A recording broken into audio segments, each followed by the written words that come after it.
पारलौकिक माध्यम अपने आसन पर बैठ गई और वह एक गहरे सम्मोहन में चली गई और वह बोलने लगी। यह उसकी आवाज नहीं थी, परंतु ये एक भारी मर्दाना आवाज थी। एक पुरुष आत्मा उसे नियंत्रित कर रही थी। मिरांडा मेरी पत्नी दुनिया के सबसे बड़े पारलौकिक संघ की सचिव थी और वो अकेले में पढ़ रही थी और उसके पास एक महिला बेसियासन बैठी थी जो एक पारलौकिक माध्यम थी। आत्माएं उससे ज्योतिष विज्ञान के बारे में बात कर रही थी। जब वो खत्म कर चुकी तो उसने कहा, कोई सवाल? और मिरांडा ने कहा, हाँ।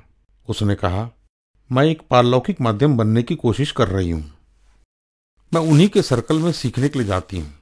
यह वह जगह है जहां वे माध्यम बनने में मदद करते हैं। और माध्यम से मिरांडा ने कहा कि जब तुम महिलाओं की आवाज ले सकती हो तो मेरी आवाज क्यों नहीं ले लेती? और फिर एक बहुत ही दिलचस्प जवाब आया। आत्माओं ने ये 3 शब्द पहले कहे, अभी लिखना प्रारंभ मत करो। तुम सभी धरती के लोग हम आत्मा की दुनिया वालों से चाहते हो कि हम तुम्हारी आवाज को नियंत्रित करें, लेकिन यह हमारी चिंता का विषय नहीं है।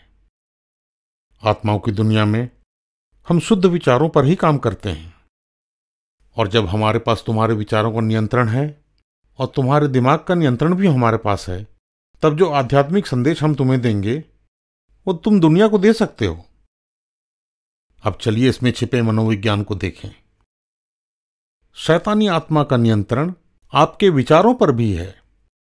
यह आपके दिमाग, आपकी इच्छा और आपकी आत्मा को भी नियंत्रित कर सकते हैं। दूसरे शब्दों में, आप शैतानी आत्मा के कब्जे में अस्थायी तौर पर हैं। और मैंने लोगों के साथ इस हद तक ऐसा होते हुए देखा है।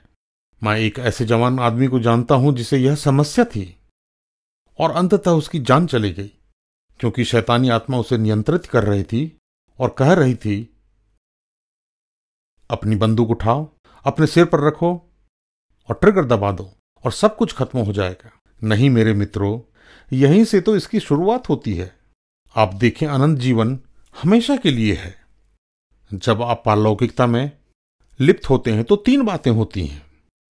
नंबर 1, आप परमेश्वर की पहली आज्ञा तोड़ रहे हैं। नंबर 2, आप पारलौकिकता का अभ्यास कर रहे हैं। आत्माओं की दुनिया से जानकारी प्राप्त करने की क्रिया परमेश्वर द्वारा प्रतिबंधित है। और नंबर 3, आप शैतानी आत्मा के अस्थायी कब्जे में हैं।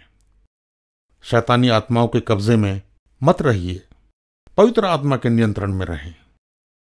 बाइबल में प्रेरितों के काम नामक पुस्तक में यह लिखा हुआ है, नंबर 1, पश्चाताप करें, अपनी पापों की क्षमा के लिए बपतिस्मा लें और फिर आपको पवित्र आत्मा का दान प्राप्त होगा।